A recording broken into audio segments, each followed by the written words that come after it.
Hey, it's Tucker Carlson. The Biden administration arrested Donald Trump this afternoon. They had him arraigned and fingerprinted in a Miami courthouse like the accused felon he now technically is. These were the first steps in a process that is designed to put Donald Trump behind bars for the rest of his life. Cable news carried every moment of it live. It's unprecedented, they told us, with what looked like shock. But they weren't shocked. They knew this was coming. Everyone who's paid attention knew it was. What just happened was always going to happen. It's been inevitable since February 16th, 2016. That's the day Donald Trump made a blood enemy of the largest and most powerful organization in human history, which would be the federal government. Despite what you may remember, it wasn't anything that Trump had said about immigration or trade with China or rapists from Mexico.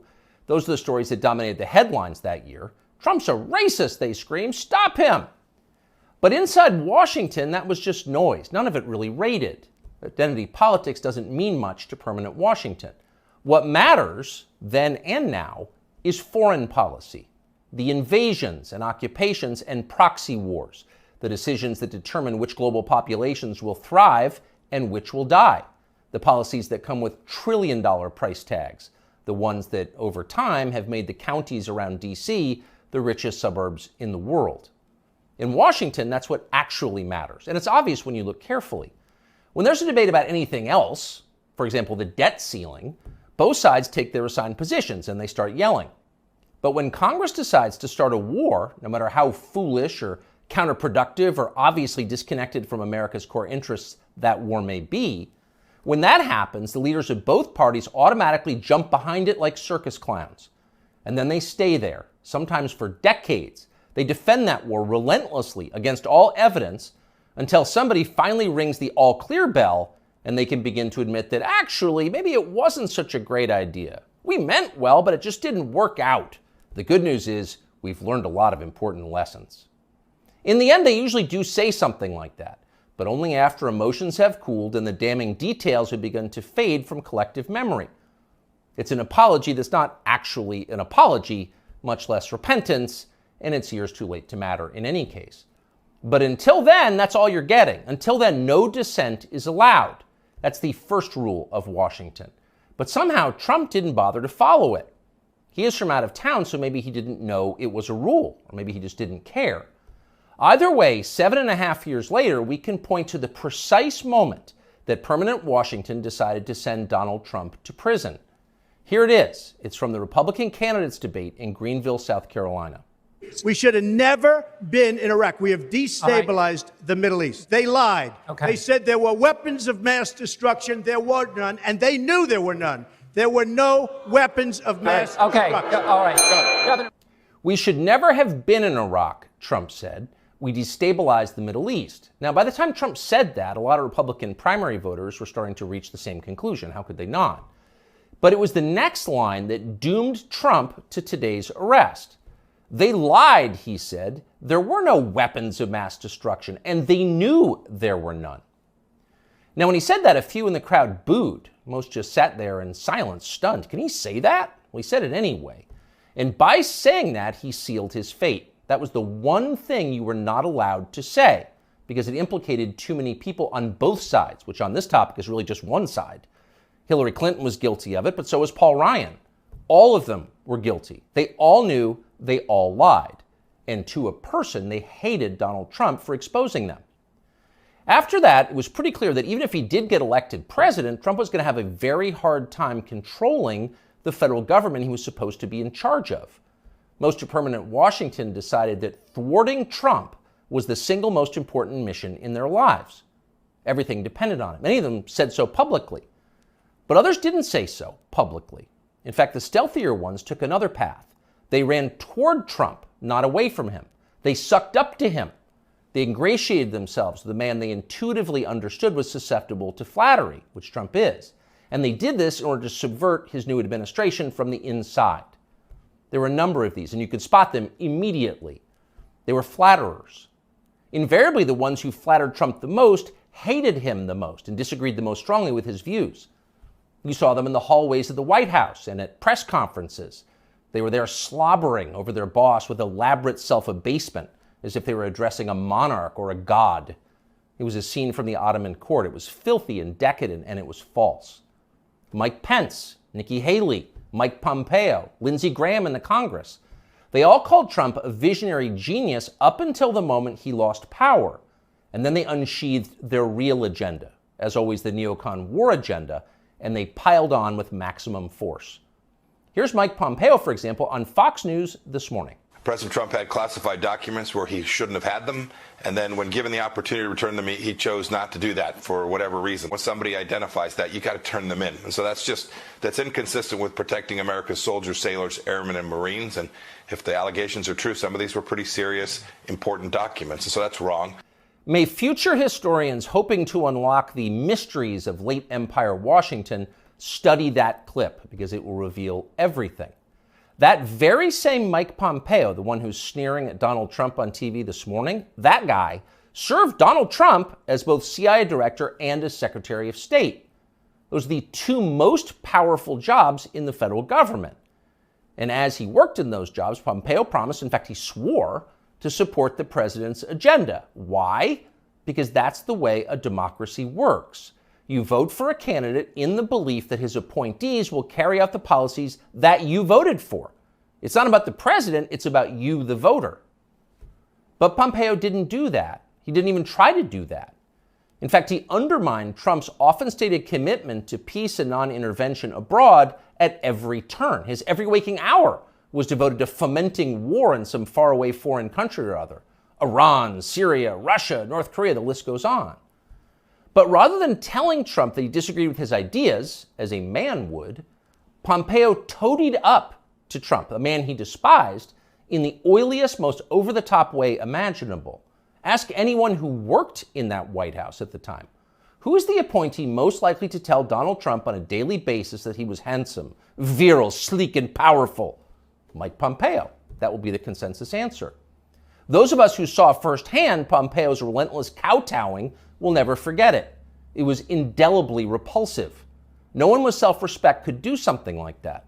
But Mike Pompeo did it effortlessly, with relish and verve. Now, this same person is telling Fox News viewers that he fears for the safety of our military, our soldiers, sailors, airmen, and Marines, in the approved phrase, because Donald Trump took some classified documents home and didn't immediately return them to the National Archives? What a lie that is. Mike Pompeo knows that's a lie. He spent his entire life in Washington. Washington is a city where internal memos about Labor Day are classified because everything is classified. Your government has classified more than 1 billion federal documents, most of them boring and pointless and a danger to no one, and locked them away in secret where you can't see them because you may be an American citizen, but not really, and therefore you don't have the necessary clearances to know what's going on. And by the way, none of this is done in order to make America safer, any more than COVID restrictions were designed to keep you healthy. No, it's a caste system. That's the point. And you're the untouchable in this hierarchy. Mike Pompeo knows that. Everybody who works in Washington knows that. How many secret documents do you think Dick Cheney took home with him while he was running the Iraq War? How many did his wife read? She never had a clearance. We'll never know the answer because there is no chance Dick Cheney will ever be investigated or his staffers will be told to wear wires in his presence. He will never be indicted for this. Of course not. Dick Cheney is a neocon. Donald Trump is not. Dick Cheney supports war with Russia. Trump does not. That's the difference. The rest is just a distraction. The prosecution of Donald Trump is transparently political. He's literally Joe Biden's main political opponent. He's polling over 60% among Republican voters right now. So Joe Biden is doing what no president has ever dared to do. He's using law enforcement to lock up his chief rival. That's happening right now. Anyone who denies it's happening is lying to you. But actually, it's worse than that. Trump's prosecution isn't just political, it's ideological. Nobody with Trump's views is allowed to have power in this country. Criticize our wars and you're disqualified. If you keep it up, we'll send you to prison. That's the message Washington is sending. Not just the Democratic Party is sending, but both parties are sending. Like so many Republicans, for example, the supposedly conservative governor of Texas, Greg Abbott, spent yesterday totally ignoring the destruction of the American justice system. Instead, he signed a highly important bill called the Crown Act, which according to the celebratory tweet Abbott sent commemorating it, will, quote, prohibit discrimination based on textures and hairstyles historically associated with race. In other words, in Texas, cornrows are now protected by law. Having unapproved views about Ukraine is not. That's fine with most elected Republicans. They find Trump tiresome and embarrassing. Their donors hate him. They will not be sad if he dies in jail. But what about voters? What are they learning from this spectacle? Well, mostly they're learning that they have no power at all because nobody cares about them. But they already knew that. Unlike so many of our elected leaders, they have been to America recently. They know what it looks like. Have you seen it? If you've got a few days this summer, find out. Take a road trip and see for yourself. Drive 500 miles in any direction and then come home. How are things looking? Well, they should look great. The federal government spent $6.5 trillion last year. That's more than any government has ever spent, ever. So at the very least, you would expect pristine public roads. Oh no, that's not what you see when you drive around this country. There are potholes and Jersey barriers everywhere. Looks like Tegucigalpa before the Chinese decided to rebuild the infrastructure of Honduras. We don't have China buying our roads. So they're falling apart. You'd think the people you would pass on your road trip would look happy and prosperous. Again, this is a very rich country. But a lot of them don't. Quite a few appear to be strung out on drugs. You see them shuffling by shuttered storefronts in small towns. And you wonder, as you see all of this, where did all the money go? It's certainly not here. Well, it's in Washington. It's in Fairfax and Loudoun counties, and in leafy, perfectly manicured Northwest D.C. And of course, a huge chunk of it went to Ukraine, to Zelensky and his friends. Not because you voted for that. You didn't vote to give it to them. You never would. But because Joe Biden and his many allies, from Chuck Schumer to Mitch McConnell to Paul Ryan, and every single news anchor on all of television, all of them believe that Ukraine, its borders, its future, its infrastructure are all more important than the town that you live in. They sincerely think that, and it's obvious. Everyone in power thinks that, except for Donald Trump. Whatever else you say about him, Trump is the one guy with an actual shot at becoming president who dissents from Washington's long-standing pointless war agenda. And for that one fact, they're trying to take Trump out before you can vote for him. And that should upset you more than anything that's happened in American politics in your lifetime. Even if you don't plan to vote for Donald Trump, even if you would die before voting for Donald Trump, which is your right, and a lot of good people feel that way, even still, the destruction of our democracy, which is the right of voters to support any candidate they want, even candidates who don't want war with Russia, the destruction of that should keep you up at night. Yes, Donald Trump is a flawed man, but his sins are minor compared to those of his persecutors. In this life, we don't get to choose our martyrs. We can only choose our principles, and America's are at stake. Please subscribe